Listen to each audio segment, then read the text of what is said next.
Bethany Manctalo here. Welcome to our Millwall fan show with some new voices, but the same focus. Just everything Millwall. Enjoy! Welcome to the 23-24 series of Millwall No One Likes Us Talking's, our Millwall fan show. I'm your host, Eamonn Barclay, and with me I have the No One Likes Us Talking team of Gary Staff, Dave Hart and Stan Godwin. Not everybody likes them, but they don't care. Well, it was supposed to be Bethany with you here tonight, but unfortunately, she's still stuck on a train on its way to Audley End. So get home soon. Life will be much better. Anyway, Memorial Day at the Den was fantastic, with the unveiling of our new address on the sidewall to the gates that you enter from the newly named John Berylson Way. And the two new road signs carrying the name were also unveiled in front of a large crowd at 1:30 p.m. James Berylson unveiled the signs at and by the gates, and the daughter of the signage fitter unveiled the sign at the junction within Alderton Road. That was lovely. Both Lewisham and Southwark Council dignitaries were present, and CEO Steve Kavanagh was there too. Ahead of kick-off back in the ground, a wreath was placed in the centre circle in memory of all the fans who had passed in the past 12 months. Then a 1 minute's applause was commenced as the names of those fans were scrolled on the big screen.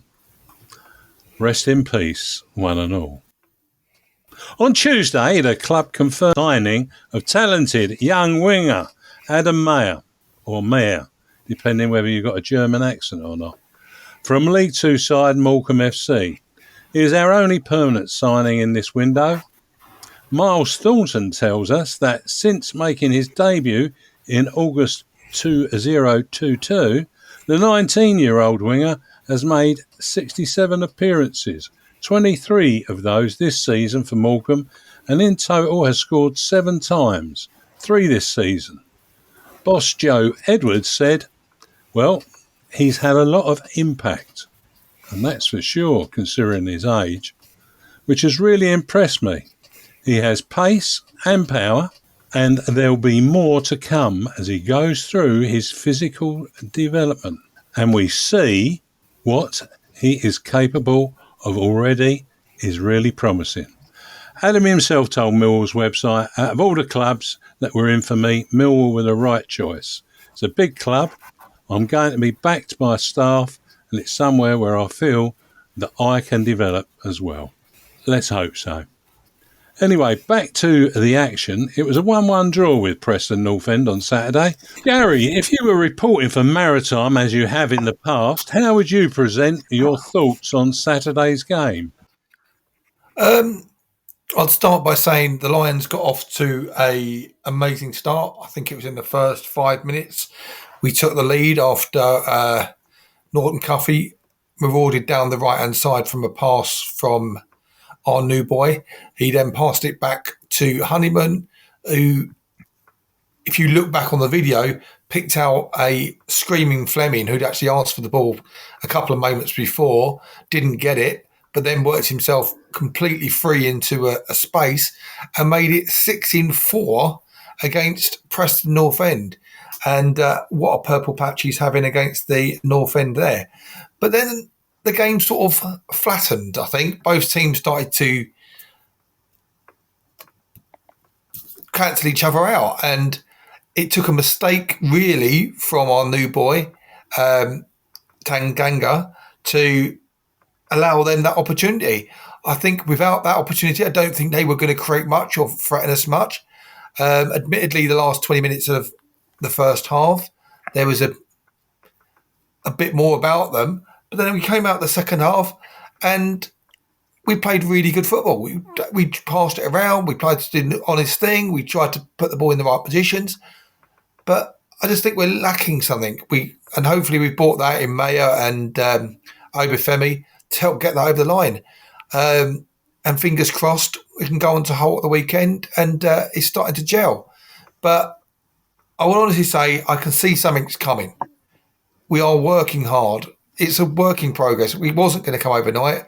We haven't got the type of players that can pass and pass and pass like a Swansea or a Southampton, but we're getting there, and it's nice to see. And I've seen some glimpses of some really amazing football in the last couple of weeks. A long way to continue. Dave, how about you? Fleming scored our goal early on, but what did you make of his overall contribution? Well, Fleming's one of these players. We were talking on Friday night before the game, and we said to each other at home, put a bet on Fleming tomorrow at the score because he loves scoring against Preston, and that turned out to be right. But he's hot and cold at the moment, and I can't actually put my finger on why he's like that. So it's a bit of a frustrating time for the fans because he's got so much potential, and it just doesn't seem to be happening. But then again, we need to get the ball into where he is instead of him picking the ball up on the wing and crossing it in. You can't score goals if you're crossing the ball in. So it's just a matter of getting things right. The additions, as Gary said, could and should make a difference. So let's keep our fingers crossed, and we'll just move forward at a slower pace, but I'm sure we'll get there, and Joe will get it dead right.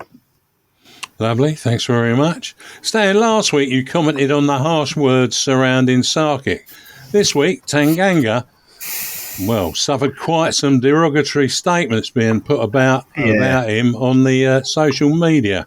Yeah, but the trouble is with Millwall fans, they're quick to pounce, like, you know what I mean. And now I'd never seen this guy before until that day, right? And straight away he struck me because when people said he plays in the defence, right? I expected a defender or a central defender, to be not too far away from Cooper or whoever. In Cooper, it was in this case. He did his defensive duties, but he was also joining the attack. And I thought to myself, and there was something about him. He just, as he was playing, he just got better and better.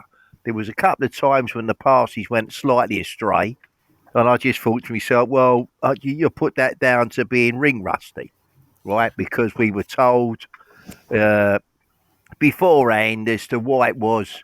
He might have been, people were critical of the fact that we signed him, but he hadn't played for nearly this season, right? Well, I found out today why that was. Right, I actually read his interview in the Southwark News, and he points out that the manager that signed him, he wasn't there that long, the guy, and then he got the sack.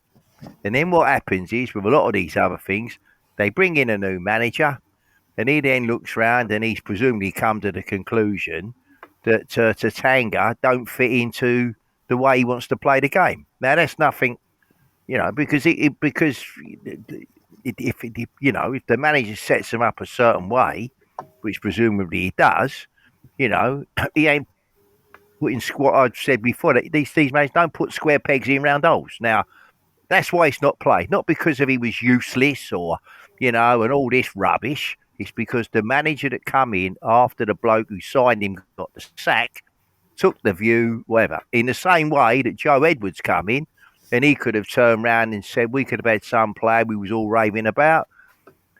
And he comes in, and all of a sudden he's not playing because the reason he ain't playing is because Joe Edwards doesn't fit the way that Joe Edwards wants to play the game. That is football all the time, right? But anyway, I watched him, right? Anyway, and I thought he was quite good. All right, he was responsible for the goal. There was no doubt about that.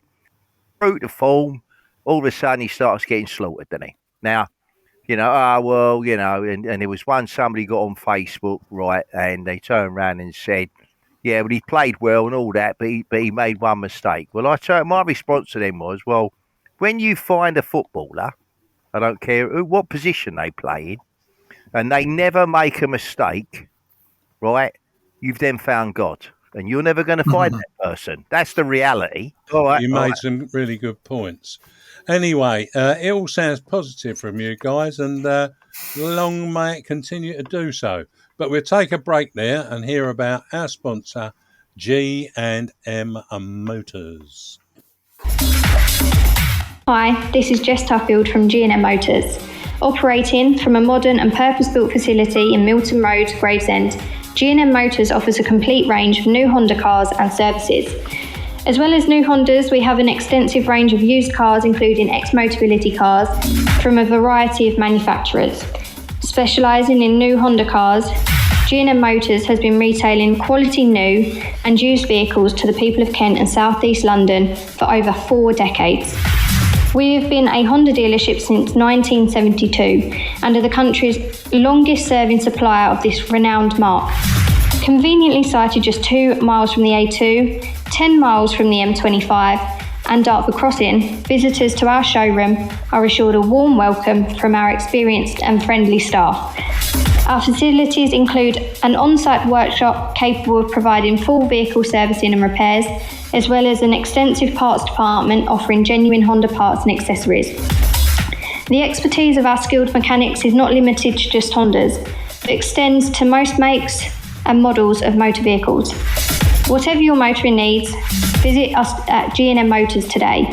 The newly extended hours of our G&M headquarters means that you can contact us from 8 a.m. till 6 p.m. on weekdays and 9 a.m. till 6 p.m. on Saturdays.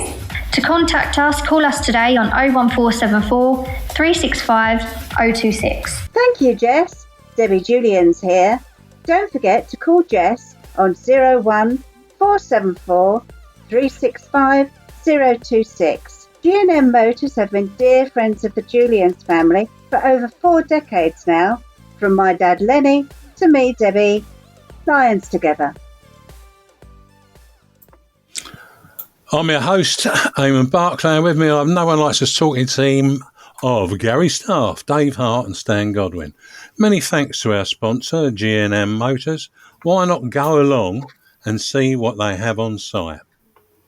Our first guest on the show is very familiar to the fan base. On match days he can be found at the Lions Centre.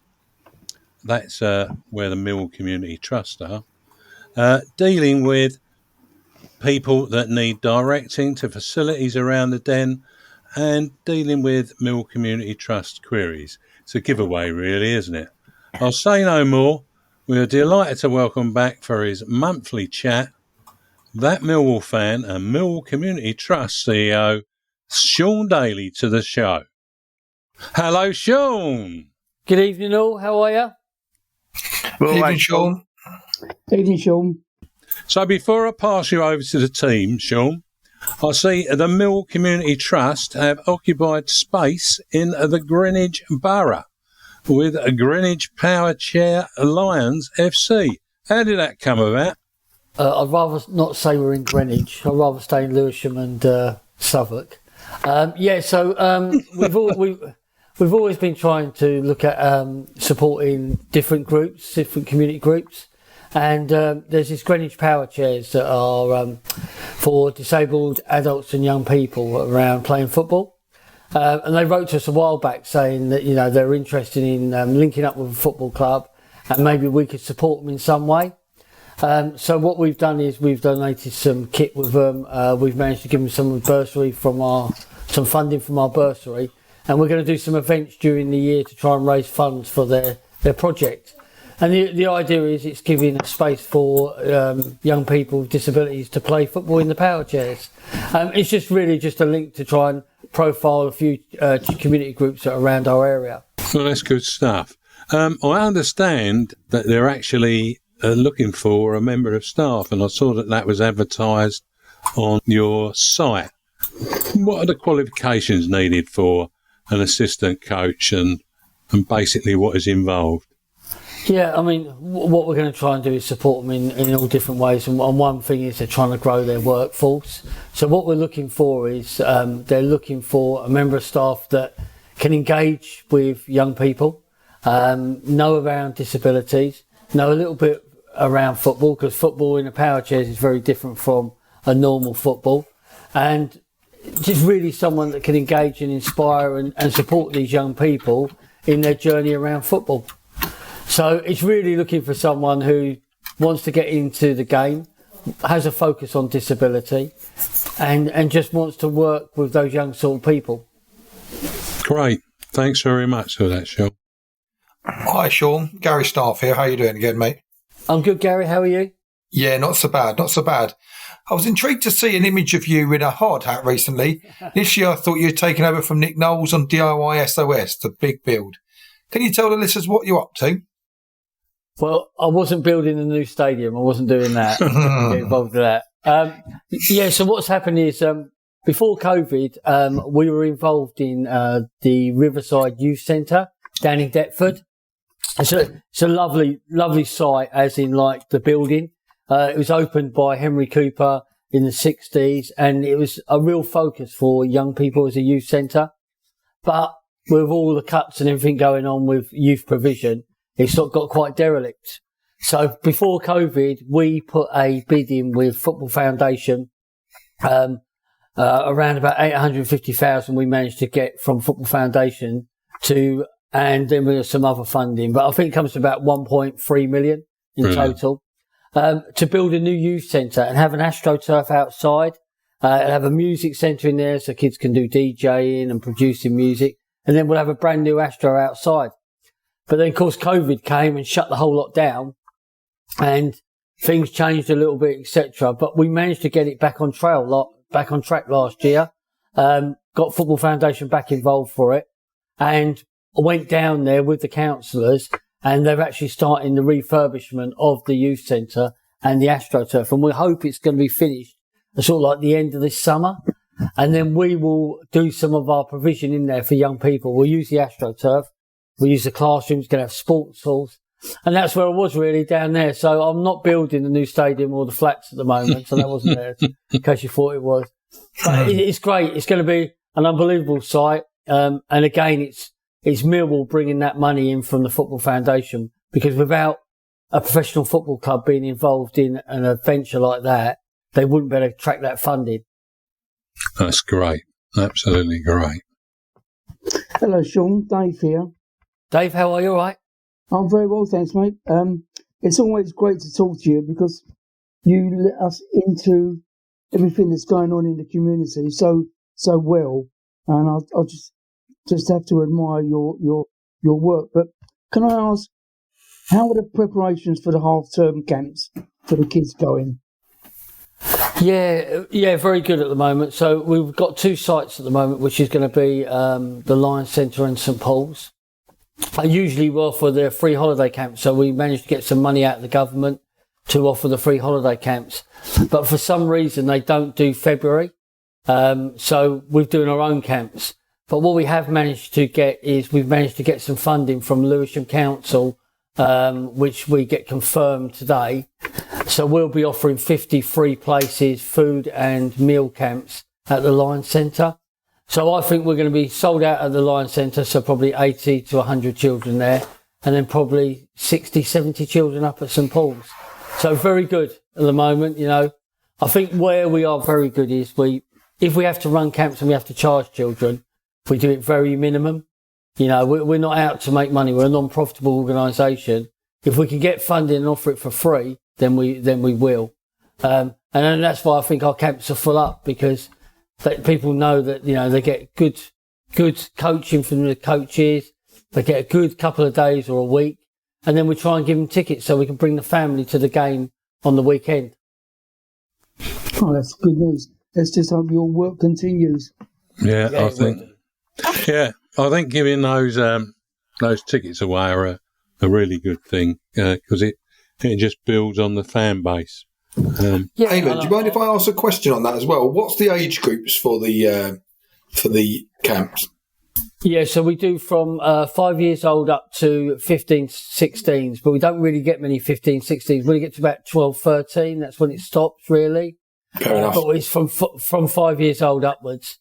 And I totally agree. I totally agree about the tickets. I mean, that's a big thing when I spoke to Steve Kavanagh, is that we need a new fan base. You know, we want to get younger people through the door, and children will always remember that first game they ever go to, and that's usually the team they support. So, you know, kids will always going to support the Man Uniteds and the Man Cities and the Arsenals, but they'll come from Bermondsey and come from around that area, and they want to go to support Millwall.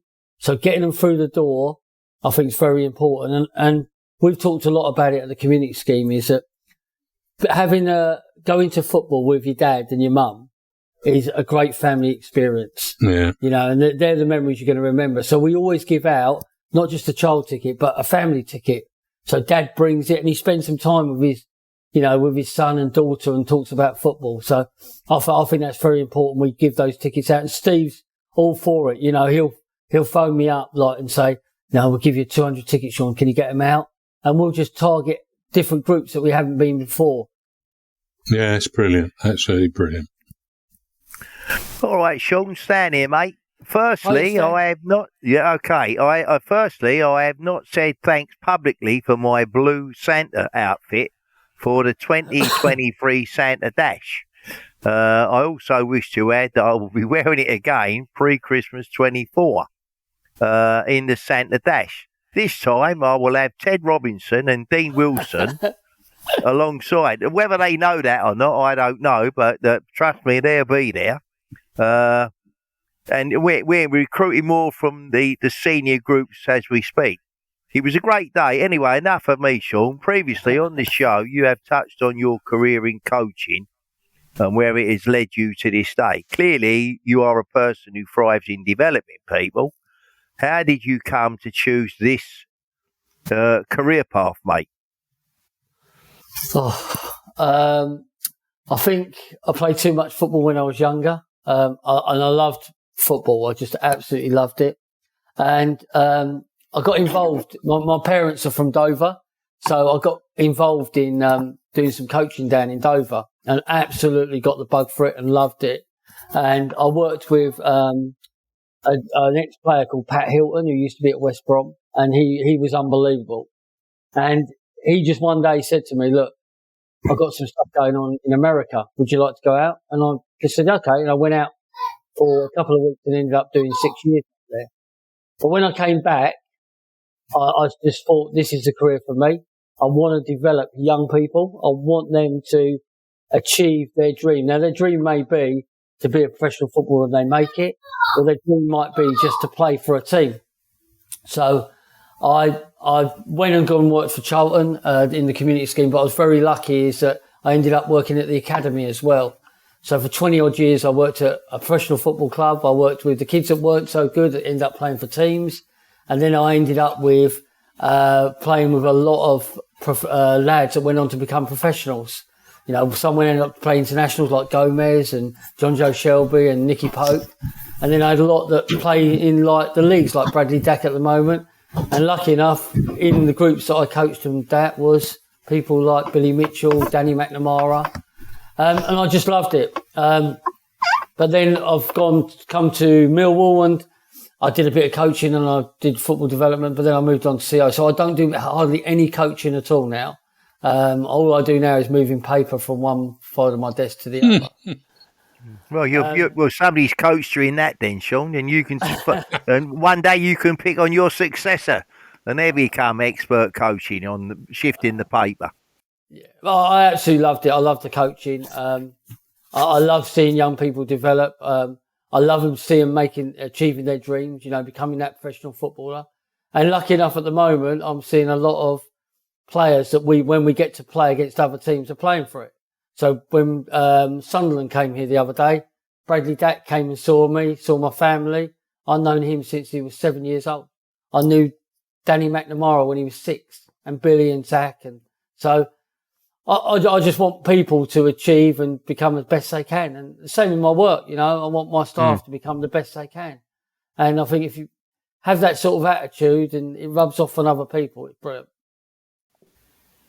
No, it's all commendable, mate. All commendable. Indeed. Sean, Gary again. The fans always ask us to ask you, how are things going in Kent with the new training ground, academy and trust premises? And as many live in that area, they also ask what activities are the Millwall Community Trust providing and where are they taking place in the Kent area? Yeah, so the build is going to happen. It's just it's gone a lot more expensive than it was before. You know, it got put on hold with, you know, what happened with John and everything else. So we have got that back on track now, and we are beginning to roll with it. But it's costing a lot more than it first was when we first got planning permission. So the club are looking about how that is all going to be fall into line. With Kent, we officially don't need to do any work in Kent until we actually take occupation of the actual site. But Steve decided that he wants us to go out and do community work straight away. So things that we've got going on is that we will have holiday camps again in Easter and summer. We'll be doing holiday camps, free holiday camps around all of Kent. I had a meeting with Kent about 2 weeks ago. They'll be doing fun days. I think they're doing about 30 fun days, sort of like from July right through to September. We'll be on every one of them. So we'll be running sort of like road shows, football road shows, like every one of them. We're starting some estates leagues over in certain areas. So we've got one in Edenbridge, one in Swanley, and one in New Ash Green, and that's starting on the 19th of February. So we are chipping away at it. They're pulling us into lots of things that they're doing. And then we're just going to continue doing that. But then once we take occupation of the training ground, then we'll have appoint staff over there and everything. Can I ask you, Sean, has anybody come to you since we've got down there, or when I say we, you and your team and doing what you're doing, who said and who subsequently admitted that when they, when it was being suggested we was going to come down there, they sort of horrified at the situation. And now they've got to know us, i.e. you and the staff and whatever, and what we're doing, that they've now sort of changed their mind. Have you come across any of them sort of people? No, I mean, everyone that I met from the word go, from, when we started doing the scoping and everything else, was very positive. There's always going to be a few people that we don't want a football club down here. They did think we were going to move the stadium down here, so there's going to be 20,000 people coming to the games. But everyone I've met and everyone I socialised with down there at the moment is very positive about Millwall. Of course, they all had their worries. It's like, Millwall aren't going to come and do all that community work. But it's changed. We're there, aren't we? We're doing it. So I haven't bumped into all the people who sort of like were very negative about us. Everyone I've met has been very positive about the work we're doing, sees it as an opportunity for the area. Because, they've got the Brands Hatch, they've got the London Golf Club, and then they've got a professional football club that are going to have their training ground there. So if they are clever, they're looking at it going, well, isn't this going to absorb the area, and the area is going to get bigger and more people are going to be visiting, and it's going to open up a lot more avenues. So no, I haven't bumped into people. I'm sure they're waiting for me one day. Yeah. Oh, yeah. I think it'll all happen once the diggers start going in there. I think that's when I'll meet them all. They'll all be coming out. But, straight away, the property houses are going to go up round there straight away when the professional football club comes in. So, yeah. It's back to me, Sean. Had Jeff and Eamonn caught up with Jason Vincent after the John Berylson Way signage unveiling on Saturday. Jason was recently appointed to a new role with our Millwall Community Trust, and he's also a trustee. And he told them how excited he was in being involved in this work and how engaging the role was for the greater good. The greater good are actually Eamonn's words. Can you share with us and the listeners what Jason actually does and also his impact within the community? I've known Jason ever since I took over as CEO. My board changed, my trustees, and Jason became a trustee. Very knowledgeable person, very knowledgeable, knows the area very well, and been very supportive of me in everything I've done. And what his speciality was, he helped the trust around the equality, inclusion and diversity of us. And he helped me a lot on that. So things like the Romans, the Lionesses, the disability, the staff, etc. And then a role came up within us is that we've gotten an EDI a committee that's got some fans on it, got some club staff on it, and got trust staff on it. And the committee sort of signposted or sort of advised the trust on ways of embedding equality and diversity in everything we do. You know, we're a very cosmopolitan area. You know, we've got a lot of diversity in Bermondsey and in Southwark. And there were certain groups that I didn't think we engaged very well with. And some of those groups were hard to engage with. Now, we decided that, you know, we need to get EDI within all our programs, and we need to make sure that if we are doing a free holiday camp somewhere, how do we get certain groups involved in those holiday camps? Because they might be the ones that need those holiday camps. And how do we get different diversities to come to the ground and watch the games? So the role came up, and Jason went for the role, and so did some other people as well. But his knowledge around the area was better than anybody, and the groups that he can work with and engage with. So he's come on board. He came in December. He's been brilliant. And when you get Jason, he's very lively. He's very outgoing. He'll talk to anyone, and he's great. And so he's come on and he's helping all the staff look at their programs and how do we make sure that if we are doing a free football camp, how do we make sure that we have a lot of female participations in it? You know, his one was the one around the power chairs. That was Jason. Jason said, well, you know, what we've got the Romans and Pride. Brilliant. We've got the Girls Female Academy, and we've got the Lionesses, but we haven't really got a disability team or strand or someone. And he set about getting that up, and he's going to look at different avenues that Millwall should be looking at every time we set up a program. You know, if we go into a certain area, he'll work with the local community to say, how do we get more people? How do we get more footfall on this? So that's a role, and it's exciting for us. You know, we've never had one person that is dedicated to growing our programs, but growing our programs and making sure the right people engage with it. No, that was brilliant. I listened to him, and he was. And he makes me a cup of coffee every morning, which is great. Well, that's just like you do for me and Jeff. Yeah, but I end up making coffee for everyone. He's the only one who makes coffee for me. So that's I'm keeping it. Well, yeah, that's always a bonus, I suppose. Yeah. Anyway, over to you. I think it must be Stan. Yeah. Right, hold it.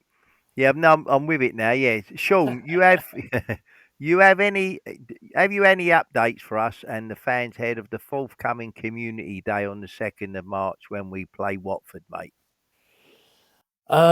It's going to be very much a celebration of what we're doing.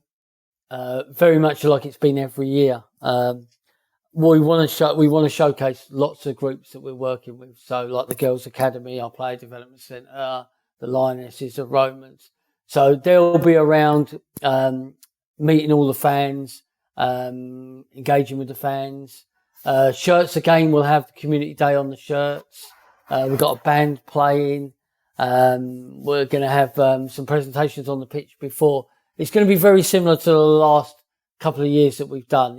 It's just an opportunity for us to show the fans that some of the things that we do, which I think is very important. I know the fans are behind everything we do, but this is sort of our day to sort of say, well, these are the groups that we work with. Enjoy the day with us, and just really showcase what we're going to do. We were giving out shirts last year. We've decided not to give out shirts this year. We're going to give things out like water bottles and swim bags.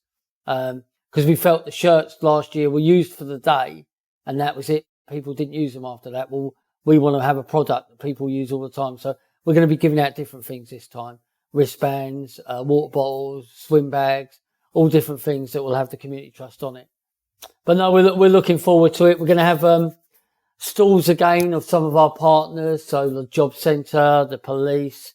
We're going to have a health bus as well that comes in. We're going to have all different things to showcase some of the partners we work with as well. So really looking forward to it. Yeah, good. Anyhow, before I start talking to you about Hull, I'd just like to say congratulations to Mrs. Ria Daly on her award from the London Football Awards. Tell us about that, Sean. Yeah, so, well, the problem is I've got problems now, haven't I? I'm the only one who's letting the family down at the moment. Everyone else seems to be doing all right. That's right. So my little boy's doing all right. Yeah, I'm letting them down, so I'm going to have to find myself a decent job soon. So, yeah. So Ria played football. She played for Charlton, Crystal Palace. We won't hold that against her. No. And you know, during her journey, she was at England camps and stuff like that. So, but she's done all her coaching badges as well.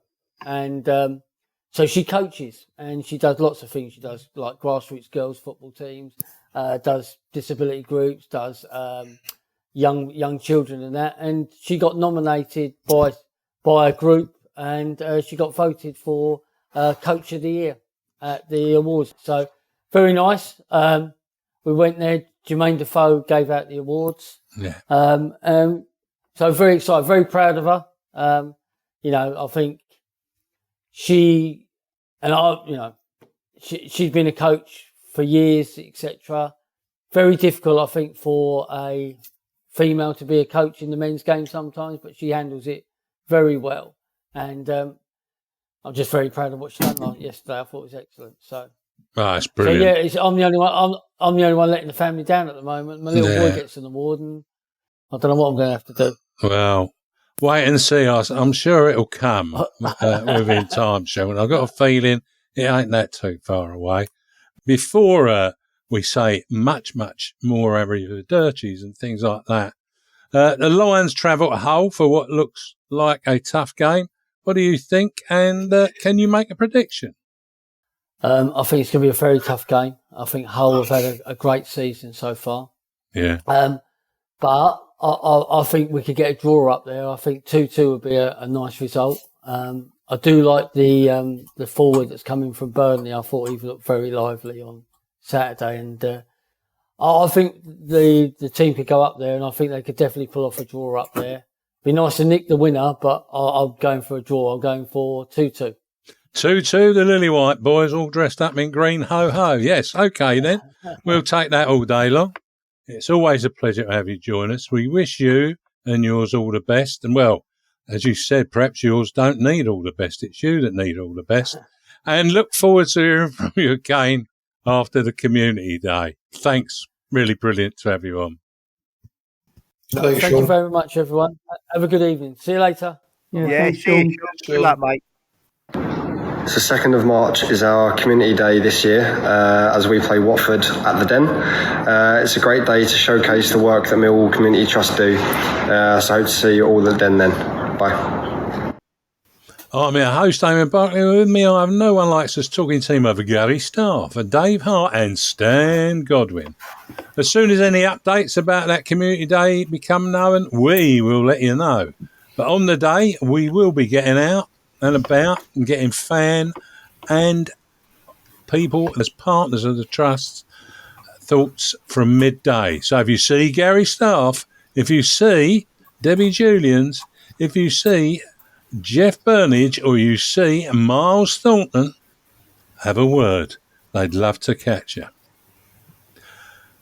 Did you know that Ellis promotes Just for Children? Not many people do, I don't think. But check out their website, www.justthefigure4children.org. I'll say that again, www.justthefigure4children.org, and see what wonderful things they do. And you'll notice if you look on the X site, Ellis carries their number up high on her information. For now, let's hear from Ellis and see what she's got to say. Hello, Ellis here, and I'm glad to be back talking about Millwall. I know many have watched my videos, so you will all know that I don't wear splints as much anymore. Thanks for your support along the way. It is now time to hear what all the Millwall teams are up to. Come on, Millwall! Yeah, come on, Millwall, and thanks as always, Ellis. Anyhow, I caught up with Paul Loading, Millwall Romans and Pride General Manager. Let's hear what Paul had to say. Excuse me there. Hi, it's Paul Loading over at the Millwall Romans with a quick update. Both Millwall and Pride were at home on Sunday. Pride taking the early kickoff at 12:30. Romans hosting East End Phoenix in the first round of the London Unity League Cup. They haven't done a cup for a few years, so we're great to be back in that competition. East End Phoenix, we haven't played them this year as yet. We've got a couple of league games with them in the next few weeks.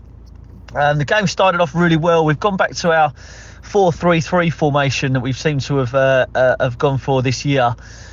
We really controlled the game, some great passing, and we managed to go in at half-time at 2-0. Going into the second half, I think we were pretty much looking for another goal just to make it a little bit more comfortable. Phoenix did try and throw a little bit more forward, very sort of loose chances from them, but we could just control the game really, really well. And we ended up winning 5-0 with 2 goals from new signing this year, AJ Davis, a goal from Andy Chan, a goal from James Baker, and of course Joe Lamonius also on the score sheet. Up next for Romans is a break this Sunday, and then we return to Hackney Marshes to play East End Phoenix in the London Unity League. That will probably be a 2 p.m. kickoff at Hackney Marshes a week on Sunday. As for predictions this week, I think I actually got it right last week. I think I did predict 1-1, nicking a point there. I think away to Hull, not going to be the easiest fixture, but I think we're going to nick it 2-1. Well, you did get the prediction right last week. You were the only one to make that prediction, Paul. And well done with that quite resounding result at the weekend. Not so good for London Pride, but the future's coming up and both sides are doing well in the top ends of their divisions. The Romans are pushing, of course, to get into the top spot. Anyway, the other man on the floor was Jeff Burnage, who filed a report for Maritime Radio following the Millwall Lionesses' away trip to Ashford Women on Sunday. The Lionesses had already taken 3 points from them earlier in the season, and let's pick up on what Jeff actually had to say. On Maritime Radio, so Millwall Lionesses returned to league action yesterday and headed to Kent to face Ashford United Ladies. In October last year, the Lionesses defeated Ashford at Rotherhithe by 3-2. Could they compete? A double down in Kent? Jeff Burnage was there to bring us the story, and afterwards he spoke with joint manager Adam Rowland. The Millwall Lionesses won 2-1 to claim the 3 points. They ignored the long-standing tradition of never changing a winning team by making as many as 5 changes to the side which triumphed over QPR in the Capital Senior Cup last Sunday. Ella Bailey and debutant Madison Grandis replaced the unavailable Shannon Drew and Chloe Burr, and joint managers Alex Russell and Adam Rowland decided to recall fit again Chrissy Wiggins in goal, Emma Witter up front, and club captain Jordan Butler at centre-back. The Lionesses started in great style and unbelievably had hit the crossbar 3 times before Ellen Napper opened the scoring on 35 minutes. The second goal on 45 was started by Grandis, and Witter's brilliant cross was superbly headed home by Grace Sealing, who dived full length to head that ball home. Ashford improved greatly in the second half, and it was a game of 2 halves. Jade Stedman reduced the deficit to 2-1 on 60 minutes. There followed a return as substitute for former Millwall player Kira Watling. The Lionesses held firm to claim the 3 points. After the game, I found a quiet spot to speak to co-manager Adam Rowland and get his thoughts on this latest victory. Adam, what were your thoughts on the game today? Very pleased with our performance in the first half, Jeff. We controlled the game well. We looked after the ball well. You know, everything that we're trying to achieve in the way that we play, we displayed in the first half. Second half was completely different. If I'm completely honest with you, it was like looking at a different side in the second half, and wasn't one of our better performances. What do you put that down to? we went in 2-0 up. Perhaps the girls felt that they already had the game wrapped up, got a bit lax in the second half. We've sent them away to have a look and have a think themselves about what was so different from the first half in the second half, because it was hard. It's hard to even, from a manager or a coach's perspective, to even sort of hit the nail on the head with it. It was a completely different performance. Definitely something we need to look at. Well, it's Dartford away next week. I think they're maybe currently top or second. Mm-hmm. Let's hope it's our first half team that turn out on Sunday.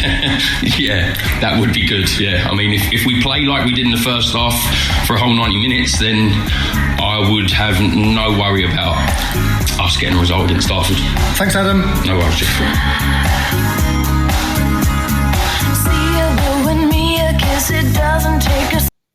Well, it's nice being played out with a bit of music, I always think. Well, actually, Dartford are in third spot and have games in hand and are in a good position, really. So it is going to be a tough game. But I spoke to Jeff personally, and he feels positive.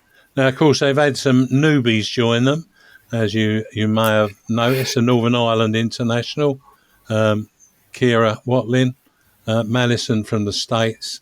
And I got a feeling there might be another one yet in the pipe. So we better have a look out for that, just in case it does happen. Right, next up for the Lions is Hull City at the MKM Stadium on Saturday. Hull come into the game on the back of a 1-0 victory away at Sunderland. They have 3 losses and a draw in their previous 4 league games. We're on the back of a 1-1 draw with Preston, as we spoke about earlier, but I have 2 losses and 2 wins behind that. Hull sit 8 places above us on 42 points, whilst we are in 16th slot with 33 points. The bookies have Hull and evens to win the game. A draw is 9-4, and a win for us is 3-1. Well, Adam Mayer will not be available due to having accumulated so many yellow cards. We also won't have Mr. Longman, who is actually a Hull player, so he can't play either. But despite that, can we keep a clean sheet, get a goal or more? Will the likes of Saville and Denore start? Will our formation change with Obathemi in the side? So many questions. What do we reckon, team? Gary? Well, Hull are the one who's had the best transfer period, haven't they? They've brought in the likes of Carvalho, Billy Sharp, to name a few. Is that going to cause them more problems than good until they all get settled in, or move into a different town, or move into a different club, or playing different things? So could that play into our favour? Okay, yes, we've got Tanganga and Obathemi, but we've not had a massive, 5 or 6 players come into the side, but you never know. Hull, one of those banana skin games for us, but we do sometimes get a result up there. I would honestly say, I think if we stick the way where we are, we'll be all right. I do feel we do need Saville and Denore. Sorry, Mitchell and Co in the middle, but I do prefer those 2 in the middle with their experience and knowledge of the game. And fingers crossed we can come back down probably the M1 4-hour drive home with 3 points in the back of the coach. What's the score, Gary? I'm going to say be a bit confident. I'm going to say 2-0. Okay. Dave? Well, as Gary said, I was surprised that Saville didn't start against Preston, but I'd expect him to do so away at Hull. Denore could also be a starter, and in my mind, Obathemi should definitely start. So hopefully he will link up with Nisbet up front, and that pairing will lead to some goals away from home. As Gary said, Hull is a hard place to go to. We don't often get a result there. But with the likes of Tanganga, is it? He's got some Tanganga, pace. yeah. Yes, he can get down the field and get some balls across to our people up front, which we've been lacking in quite a few games. And hopefully it leads to some goals. So I think I'm going to go for a 1-0. Thanks, Dave. Away win. Stan? Well, yeah. I mean, I think we're going to do quite well up there as it goes. You know, I mean, Hull are a good side. They play good football. I mean, I'm a fan of their manager. But I think we're now beginning to move. I mean, I was reading the write-up last week in one of the papers from the Preston manager, and he said that Millwall were moving in the right direction, and I think that's true. There's going to be blips, but no, I'm confident. I think we can. My favourite, I would tend to suggest that we probably will get a draw, right? But I wouldn't rule out a win by the odd goal. But I'll settle for a draw. Yeah, That sounds like a reservedly positive stance generally across the piece. And let's hope that can be the case. And that by the time it's 5 o'clock on Saturday, we're all glowing with a little bit of a smile across our face and our cheeks are rosy. So that would be really wonderful. Anyway, I will say I will go for a draw too. So I'm in that camp with Stan and, of course, Sean. Anyhow, we'll take a break there and hear from Paul Connor, talk about the offers available from a Fisher FC.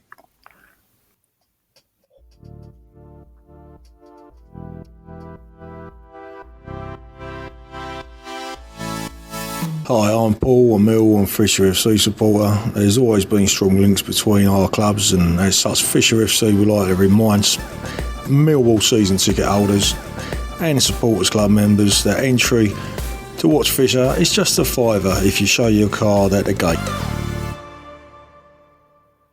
I'm your host, Eamonn Barclay, and with me I'm No One Likes Us talking team of Gary Staff, Dave Hart and Stan Godwin. When the Lions are away, you can pop down to see Fisher at St Paul's Stadium with a good discount for entry, if of course they are not away too.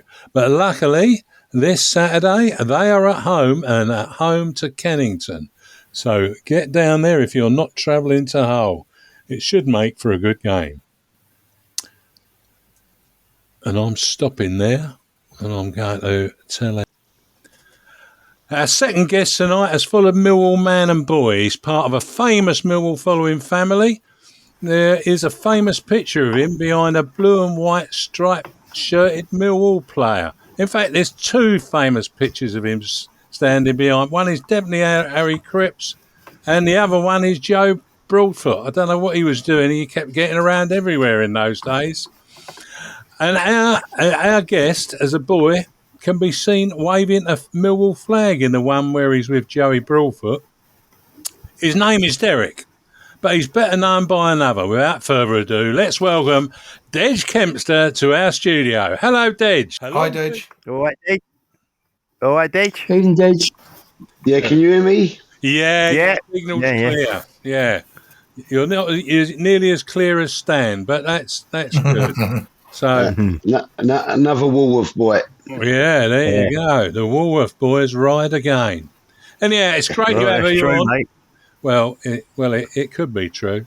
It's great to have you on as fan in the dugout, Dej. Firstly, was becoming a Millwall supporter your destiny or an option? And tell us how it all happened. Yeah, it's definitely a destiny within the family, the Kempster family. My dad was born and raised in Deptford, just a 5-minute walk from the ground. And then we followed suit. You know, my granddad as well was a Millwall boy. They come over from Ireland. My granddad was in the Navy, settled in Deptford when my dad was born. And we've followed ever since. My dad moved out to Bedford. Even when we lived in Bedford, we used to come down to the Den as kids. My first season was maybe 65, 66, the Billy Gray era. Yeah. So that's what you was talking about, the photograph there. That particular photograph with Joe Brawford was November 1966 when we equalled the home record. Lenny the Lion Julians scored the 2 goals. We was 1-0 down that night, and all the kids run onto the pitch that day. That particular flag, I remember making that flag as a 11-year-old boy. I think it said "Up the Lions" on it. And the U was about 6 inches long. By the time I got down to the S, it was about 1/4 of an inch long. But there was great times there as kids growing up. That was the first team we got promoted after. And I think Hull City won the league that year. We finished second in that league, and that was they're my fondest memories really of Billy Gray. And then Benny Fenton took over. I remember going over QPR that season. We got beat 6-1. I remember going to Hull City the day before Boxing Day. They was top of the league. We was second. We lost 1-0. And we played them the next day on Boxing Day, and we beat them 3-0 at the Den. Aye. That's how they used to do then years ago. That's right. Yeah. And another away game that season was Bournemouth away. I think we drew 0-0. Yeah. So definitely a destiny. Absolutely. Definitely the destiny for the Kempster family. My sons and my grandsons exactly the same, and granddaughters. I saw that on Saturday in the Millwall Community Trust when I saw you. Yeah, that's right, Eamonn, Yeah. Okay, well, thanks for that. I'll pass you over to Stan. All right, Stan. All right, Des, how are you, mate? Okay? Very well, Stan, yeah. Good. Yeah, I mean, them days you talked about, I mean, when they all come running on the pitch and that, I mean, that game when we broke the record, there was 3 pitch invasions that day, and the game still finished on 90 minutes. Mind you, that was when Len Julian scored. I mean, I can remember it on the first goal he scored. We love. He was a gentleman. I met him at Manor Place Bars one night. That season, he came. Him and Brian Snowden. We had a Player of the Year dance at Manor Place Bars that time. Yeah, he was a gentleman, that fella. Absolute gentleman. Lenny the Lion. I loved him as a kid. We loved him. We idolised him. Yeah, no, that's right. No, I remember that well, mate. Anyway, before I ask the question, we have someone who wants to pass on their thoughts to you. Hi, Dej. Hope you are well, mate.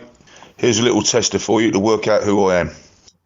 We met in the 70s on the terraces and travelled to a few games on those dreadful football fan trains that they had back then. And then later on, you and your group travelled all over the country to watch me and my teammates in that memorable FA Cup winning season of 1979. It sounds like Phil. And I can even remember you coming back on the team coach. Yeah. You, your brother and all your lads are amazing supporters. You watch youth games, reserve games, and you went everywhere across the country watching the first team. Great to know you, Dej. There's a clue for you. I'm the one with a curly barnet. Yeah. Catch up soon, mate. All the best. Lovely, Phil. It's definitely not Holloway. No, we wouldn't insult you, Dej. We wouldn't insult you, mate. I'm worried about that. That's a great. See Phil, mate. What a lovely fella, mate. You're right, Dej.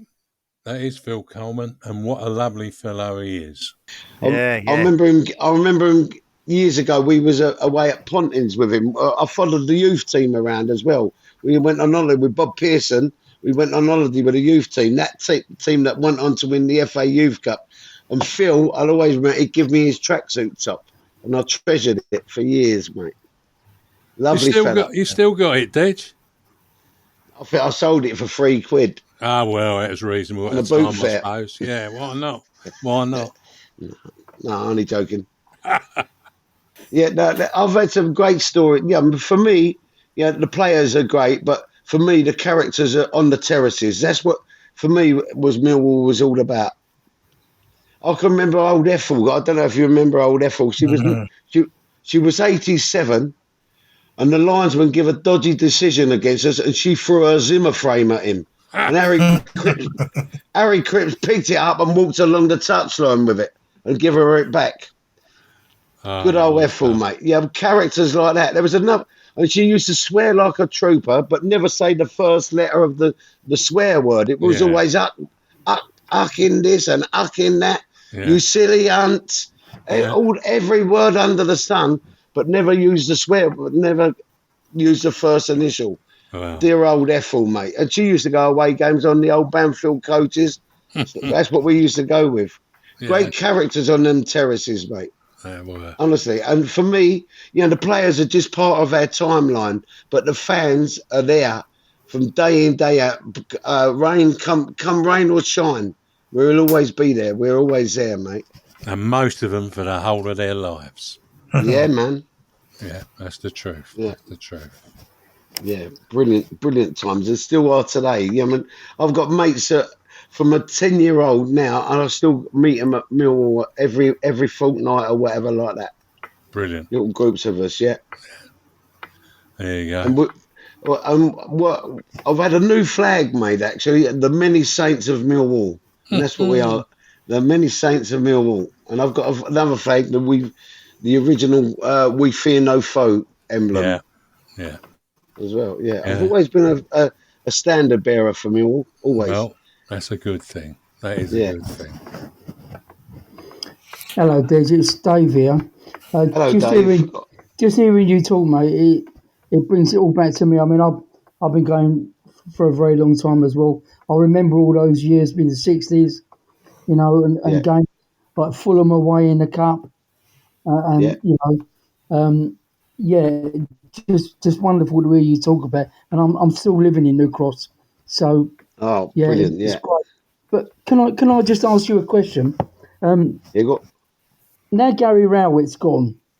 Edwards has taken over in the managing. What, if anything, do you think Rowett left as a sort of legacy? And what do you think of Joe Edwards? Yeah, well, this is everyone's got a different opinion. I like Gary Rowett. What he done for our club, I think stability. Obviously, it come from the chairman down, but he took us to a level that we was to the last game of the season, the last 3 seasons. I think we was in with a shout. So that was the Gary Rowett era. Rowett era. Yeah, I'll take him, mate. I'll shake that man's hand any day of the week. Every time I see him and say thanks for the last 3 or 4 seasons, 5 seasons or whatever he was involved in our club. Always, mate. And that's the truth. Yeah, I think I'll go along with you on that. With a new fella, I think it's a brave move from our club, an exciting move for our club, and I'll give this young man all my backing, and I think all my family and all my mates on the terrace feel exactly the same. I'm looking for a new era now of real attacking, exciting football, and let's see where it takes us. And I think this boy's going to do well for us. I really do. I like the way he comes across. Exciting. Yeah, man. The last, apart from the QPR game, I thought we was absolutely pony. We've been good. But that's so exciting playing from the back. How all this type of football is. I'm excited for the future for our club.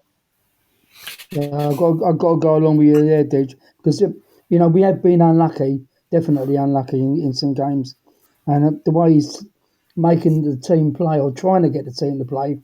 I have memories to share with you. I used to know, I believe it was your brother Kevin, back in the day when him and he'd take his boys. I think Danny and I can't remember the other lad's name. Danny and Ginger. That's it, Danny and Ginger. I used to travel up and down the country back when the promotion season and the 2 seasons after that, when the old junior Lions, and I've played in a few games up and down the country. I remember playing Man City, Notts Forest on the pitch at West Ham, and great memories of your family, mate. And my old man used to know Kevin as well, Joe Staff. He's a name from the past as well that's still going down at 80 years of age and loving every minute of it. And he can still remember a few things. He can remember the 56 games unbeaten, etc. Yeah, 59. 59, sorry. Yeah, and all stuff like that. But as I say, we've seen some games over the past. What's your most painful / disappointing? Sorry to ask an unfortunate question there, but also what's your best one as well? I know my one certainly is. Yeah. For me, I think the Blackburn game, just gone. When we was 3-1 up after celebrating being in the playoffs, it took me the whole summer to go to get to lose it. Even until Gary Rowett went, and then it was gone then. And also the Brighton game. I don't know if you remember the FA Cup game. Unfortunately, that one was done me. The most believe it or not, the most exciting game for me for a long, long time. You can say the Huddersfield game, even the cup final, the semi-final. For me, when we beat Tranmere Rovers away from home that night, was the biggest celebration for me for forever, for years. I would also say, Dej, as well, we probably scored one of the best goals ever in a Millwall shirt that day as well, when Harris scored that volley. Neil Harris. To get to a semi-final of the FA Cup and witness it at Tranmere Rovers after drawing at home like that, it was brilliant that night at Tranmere. And obviously then the Old Trafford thing, and then getting to everything was fabulous then under that team. But so Tranmere Rovers for me, away from home in the quarter-final of the FA Cup, and win that like we did with our fantastic support. It was brilliant. That stayed with me forever, that game. Because seeing my team get into and one of the most disappointing then was the Wigan one, when we didn't turn up in the semi-final at Wembley. No. Yeah, but there you go. That's football. That's football. There you go. We can't do it, but as the old fella, the old girl Ethel, she used to say, instead of F my old boots, it was Uck my old boots. Yeah. I went home and said it once to my mum. I didn't even know she was. She clouted me. I didn't even know what I was saying. Yeah, fantastic. As I say, for me, the characters down Millwall, and I could speak for a month on them like that, maybe for years, and we still do now. We reflect every Saturday, every other Saturday on as what I said when I first started with you. The players are just part of the timeline, but we're there forever, mate. Our fans and our blood are there forever. Yeah, the players get on and off the train, but we go the distance. Well, it's Hull on Saturday, and they ain't doing too bad. You going to give us a prediction on what your thoughts are? I'll take a draw. I'll take a draw up there. Yeah, I'll take a draw. They're a good side. Hull City are good. These are Rosinia's got them playing well. I think they're going to be a threat. They're going to be knocking on the door this season. So if we can nick a draw up there, I'll be pleased with that. Me too. I'm excited with the new signing, especially this youngster they've brought in as well.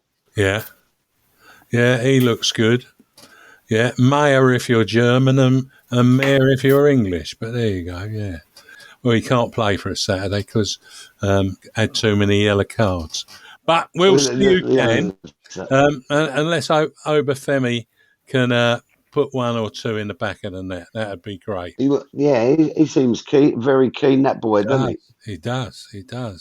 Anyhow, thanks for coming on, Dej. Hopefully we can get you back again to share your thoughts.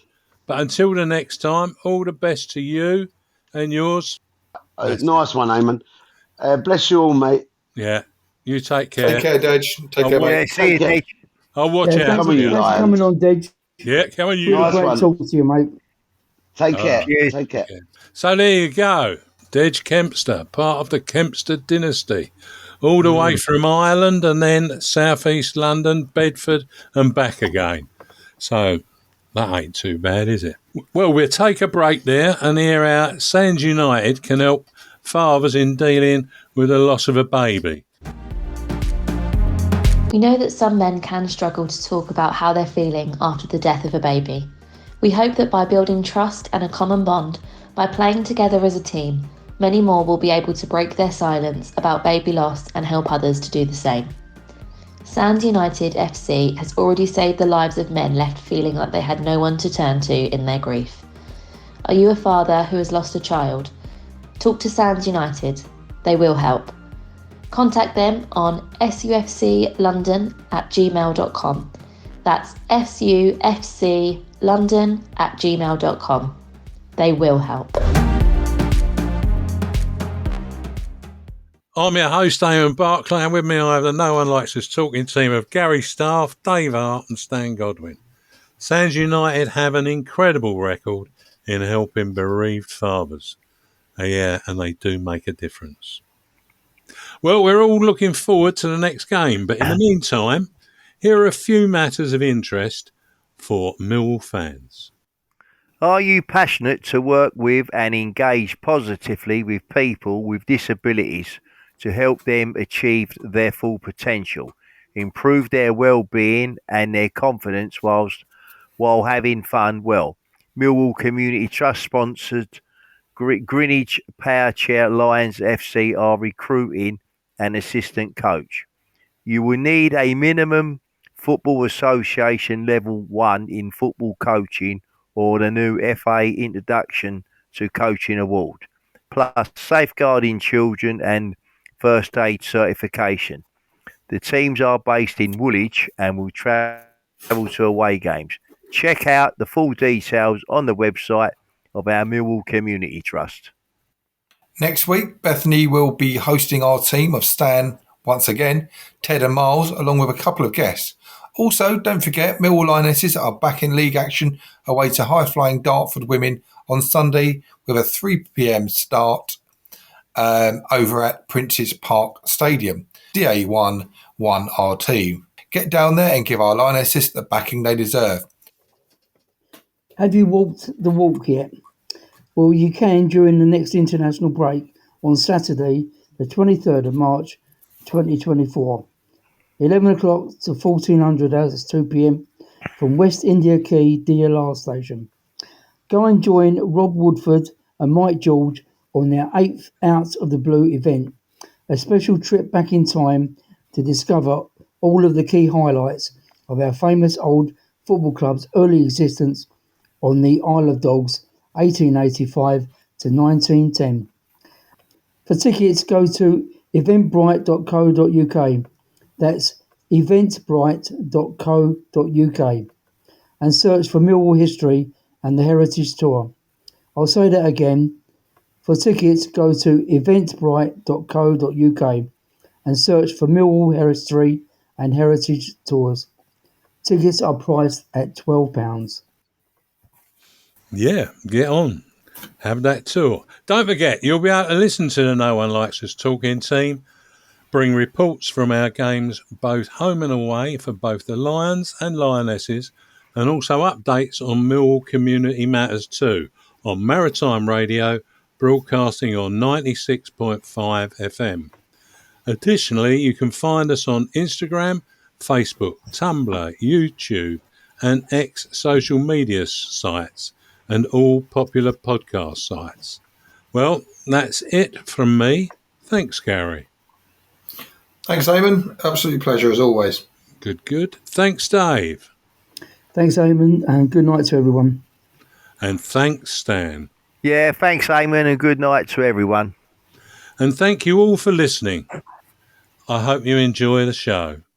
Finally, let's not forget to keep it safe on the streets out there.